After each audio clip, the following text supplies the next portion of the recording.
verklaarbaar is nie. Ons gaan bid vir hulle en ons gaan ook bid vir die families en dan is daar baie van ons mense wat finansiëel deur baie moeilike tye gaan, mense wat hulle werk verloor het, mense wat sonder werk sit, wat kinders het, die kerk help waar ons kan en ons dank die Here dat ons in staat is om 'n klomp goed te doen.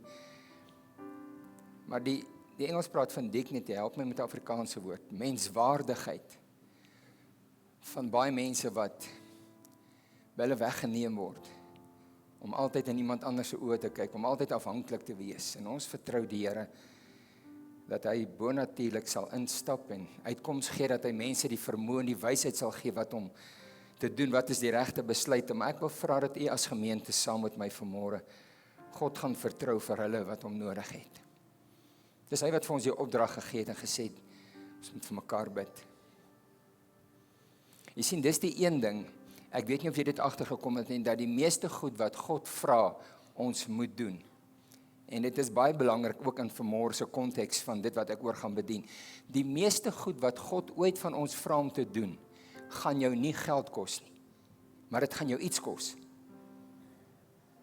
Om terwyl ander TV kyk en rustig is om jou kamer te gaan, jouself toe te sluit en voor God te sit en hom te roep en hom te vertrou vir uitkoms en te staan teen die magte van die hel wat mense se lewens wil vernietig. Dit gaan jou tyd kos, dit gaan jou energie kos, dit gaan jou deursettingsvermoë en volharding kos. So, ek wil net sê, in hierdie tyd mag ons gee wat God van ons vra. Nie net ons geld nie, ons geld is baie keer 'n tydelike oplossing vir iemand. Maar iemand soek werk, iemand soek 'n uitkoms wat sy menswaardigheid net weer vir hom teruggegee word, dat hy kan werk en sy eie geld verdien en besluit wat hy daarmee moet maak. Want onlangs het ons weer daaroor 'n gesprek gehad. Toe sê iemand vir my, ons gee vir daai mense geld om kos te gaan koop, maar gaan koop hulle Coke. En 90% van julle sal sê, wel, dis verkeerd. En ek sê ook dis verkeerd. Maar as jy vir 3 jaar laas enige vorm van iets geëet of gedrink het wat lekker is, dan is dit dalk nie so verkeerd nie. Vir my wat dit elke dag kan koop wat ek wil, al drink ek nou nie Coke nie, maar ek bedoel net. So al wat ek probeer sê is, ons vat iets van mense se menswaardigheid weg, en ons wil hulle baie keer help, ons wil hulle ook beheer. Mag God vir mense uitkoms gee. Mag die Here instap en wonderwerke doen en bonatuurlik voorsien, want dis eintlik wat mense nodig het, God se ingryping in elke opsig. En ek wil vanmôre vra dat jy saam met my sal bid, dat jy saam met my die Here sal vertrou. As jy nog nooit daar was nie, dis nie 'n goeie plek om te wees nie. En vir baie mense is dit 'n leefstyl, hulle is al soveel jare daar. En ek praat van nood, sonder werk, sonder inkomste, probeer elke maand oorleef. 'n Ma wat vir haar kinders moet sorg en moet kos gee, elke aand op die tafel sit en dan eet sy nie en almal wonder wat's fout met haar. Hoekom verloor sy gewig, maar sy eet nie meer nie sodat haar kinders kan eet, en so kan ons net aangaan. Ouens, die nood daar buitekant is meer as wat ons besef. Nie almal nie, maar baie van ons mense. En ek sê dit vir jou dat ons nie net bid, Here, maar dat ons met 'n passie en met deernis vir mense vanmôre voor God kom staan en intree. Kom ons bid saam as gemeente. Ek sal graag vir julle moet saam met my staan terwyl ons nou bid. Here, U is ons Pa en ons het 'n ou liedjie wat ons sing dat God sorg vir die mossies. Hy sorg vir die diere en hy sal ook sorg vir jou. En ons het mense wat vandag nodig het om dit te ervaar. Dit kan nie net gebede bly nie. Dit kan nie net mooi geestelike woorde wees nie. Dit moet iets ergens manifesteer. Dit moet deurbreek. Dit moet kom, Here. Dat ons ook vandag met vrymoedigheid kan sê, gee vir ons vandag die brood wat ons nodig het. Gee vir ons vandag die kos en die klere wat ons nodig het, want U weet ons het dit nodig.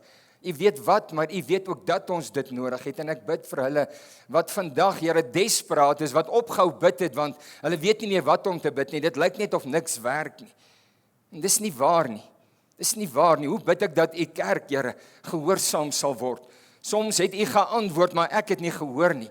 Soms het U die antwoord gestuur, maar ek was nie daar om gehoorsaam te wees en die antwoord te wees nie. En al is dit dan nie altyd geld nie, maar net om by iemand uit te kom en te sê, dat die Here weet van jou, ek wil saam met jou bid, ek vertrou God, ons gaan nie omdraai nie. Ons gaan nie moedeloos word nie.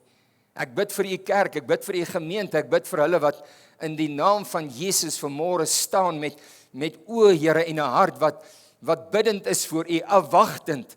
En ek verklaar, u woord sê dat niemand wat God vertrou sal teleurgestel word nie. Elke hindernis, Here, elke delay, elke ding wat in die pad staan, dat u heerlikheid kan deurbreek, elke ongehoorsaamheid, elke stuk ongeloof van ons as kerk wat nie hoor wat u sê nie. Here, ek breek dit in die naam van Jesus, sodat u as God en Vader kan deurbreek met u voorsiening, emosioneel, finansiëel, in elke area van ons geestelike lewe.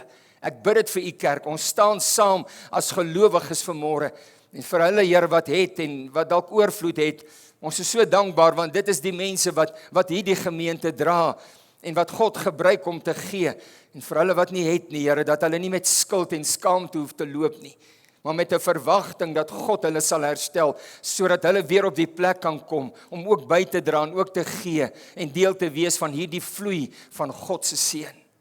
Dankie, dankie, dankie. Ons gemeente sê dankie, Here, vir die wyse waarop u deurbreek en in u genade uitkoms gee vir elkeen wat dit vanmôre so nodig het. En nou kom bid ons ook saam vir hierdie families van daardie mynwerkers. Ons bid vir hulle, Here, wat so diep onder die aarde, letterlik onder modder en goed begrawe is, of hulle lewe of nie, dit weet God alleen. En ek bid, Here, dat u hulle sal dra, as daar enige vorm van lewe nog is, dat u die een sal wees wat hulle sustain. Here, dat u sal kom en bonatuurlik dit sal doen, wat alle menslike kennis en verwagting nie meer kan doen nie. Dankie, Here, ons bid vir genade vir daardie mense, daardie manne onder in die myn, maar ook vir elke familielid.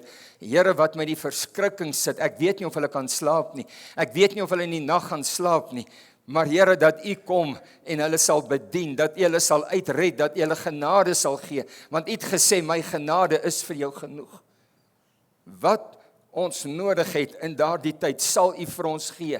Daar's baie goed wat ons nie verstaan nie, want ons is nie daar nie, maar die oomblik as ek daar is, ervaar ek die krag van God, die ondersteuning van die Heilige Gees.